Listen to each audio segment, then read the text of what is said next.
Hello everybody, and welcome to this new video in which we are continuing to solve questions from the TKT CLIL test from Cambridge, and we are answering the questions and talking about them in such a way that these videos may be used as tools or materials for your test prep if you're planning on taking the TKT CLIL test. And all the questions have been taken from the test, whose image you can see here on the cover. And if you'd like to have access to this test or the answer sheets, just check the comment sections and you will find links to them. And this is practice number 6, in which we are going to talk about the second part or the second section of the TKT CLIL test. And this task number 6 has 7 out of the 25 questions from this section, not from the test, but from the section itself. So let's get to know what the questions are about, or what the task is about. For questions 32 to 38, match the visual organizers with their names listed A through H. Mark the correct letter on your answer sheet. There is one extra option which you do not need to use. So this is a question focusing, or this is a task focusing on visual organizers. So we have thought bubble, column, Carroll diagram, pie chart, Venn diagram, bar chart, cycle, tree diagram. So the most important thing is those are tools that we use for organizing information and for developing certain types of cognitive skills or practicing them. It's very, very important that if you don't know these visual organizers by name, just do a Google search and look at 1 or 2 images of each so that you can get familiarized with them. Those are visual organizers that are used across disciplines. You can find them in science books, language books, math books, physics, chemistry books, history books, any type of information that needs to be organized. We'll make use of visual organizers for that. And it's really, really important that you know these, because this is a very direct association question. You look at the graph, you look at the picture, and you name the picture. You provide the right name to the corresponding visual organizer. This is important. So those are the visual organizers that are part of the question. So you can see here number 32, 33, 34, 35, 36, 37, and 38. Those are also part of the question. And let's think about the area of teaching knowledge that this question involves. Well, first of all, in the last column, task types and format, it shows us that this part of the test, or this section, has 4 tasks. This is the second one in this part. And it contains 7 out of the 25 questions in total. The task includes matching and multiple choice. In this case, it's a matching type of question. And if you look at the areas of teaching knowledge, you can definitely identify that this is about resources. Resources, in this case, not including multimedia, but definitely including visual organizers. All right?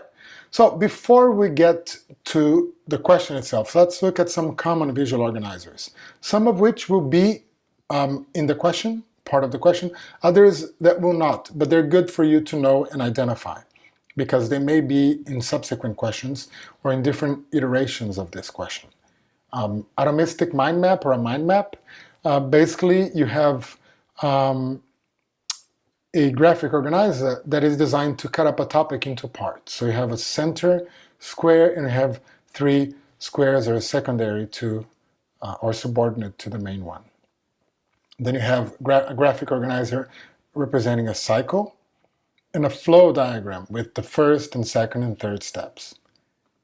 Here we have a quadrant, number 4, that shows connections between 2 types of concepts. You have a T-chart. It's a chart, but it looks like a T.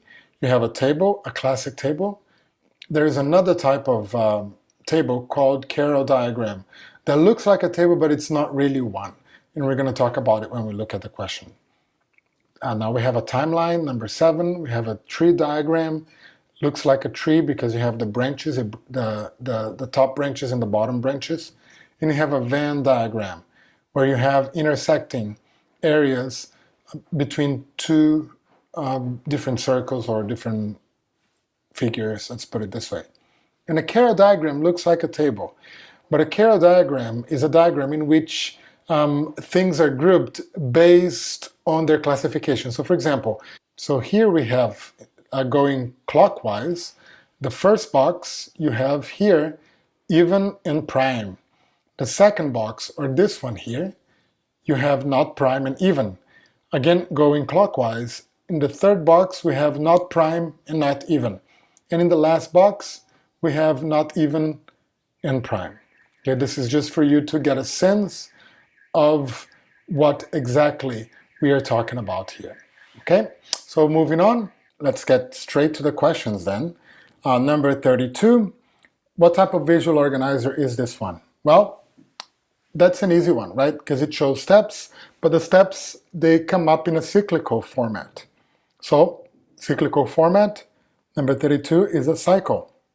It's a PE cycle in which there is a warm-up, and then there's a ball practice or the exercise, and there's a game after the practice, and then there's a warm-down before the students move on to either another exercise or another class. So 32, cycle, letter G. Number 33. Number 33, you do have a diagram, and the diagram is organized in such a way that what is on top is the main category, and the things at the bottom are either example or parts of that main category at the top. That's a tree diagram. It's shaped like a tree because you have the main element and you have the branches. So roots, stems, and leaves, they branch out from vegetables, and they are parts of a vegetable. So that's a tree diagram. Number 33, letter H. Number 34, then you have a circle, and the circle has slices like a pie that show different percentages. They show percentages in a visual way. And the percentages shown are percentages of staple foods, like bread, pasta, rice, and potatoes. Maybe in a place or in a country, in a city, around the world, we don't know. But it doesn't matter if we don't have the details. That's a very good example of a pie chart because it's a circle, and the percentages they come in slices, like in a pie. Number 35. Number 35, we have foods and drinks, and they're divided into two groups, natural or manufactured. Notice that in order to go into a box, a type of food or drink has to, or an element, let's put it this way, has to meet both criteria. So for example, apples can only go in that box because it's a food and it's natural. Water can only go in that box because it's a drink and it's also natural.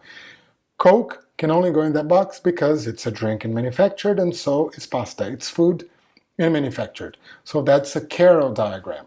That's an example of a Carroll diagram. It looks like a table, but in order to go into a box, a certain element has to meet all the criteria that apply to that box or to that space. Number 36. Well, number 36, we have a chart, and the chart has bars. Each bar corresponds to a different fruit. You have bananas, oranges, and apples. So number 36 is a bar chart. Number 37 looks like a Carroll diagram, but it's not. Here we have a table, and the table has rows and columns. So it's a column table because it has 3 columns. In elements, they don't necessarily have to meet criteria. Of course, there's also criteria, but here we're not looking for criteria to be met. We're looking for examples or answers. It's basically a different way to organize answers. So how often do I go swimming? Does my first friend go swimming? Does my second friend go swimming? It's not so much about criteria, but it is about organizing answers. So a table, column table. Number 38, we have 3 circles corresponding to outdoor sports, indoor sports, and water sports, respectively. And there's areas that are intersecting. So there's intersecting areas involving 2 circles, and there's an area in the middle that involves all 3 circles.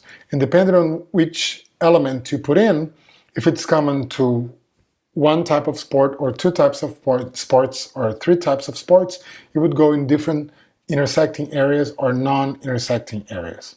So we have, sorry, I forgot to show 37, the answer was B, and 38, the answer is E. Number 38 is a Venn diagram. So that's it. If you're interested in reading more about graphic organizers, I would highly suggest that you look at Kay Bentley's book. I'm just recommending as a resource. I'm not getting anything for it. Then you should also download the CLIL Handbook for Teachers, whose link will be in the comment section below. And it's a free resource. And if you liked this video, don't forget to subscribe to help us out. And also check out the other videos that we are linking to you at the end so that you can learn more about TKT CLIL. And see you in the next video.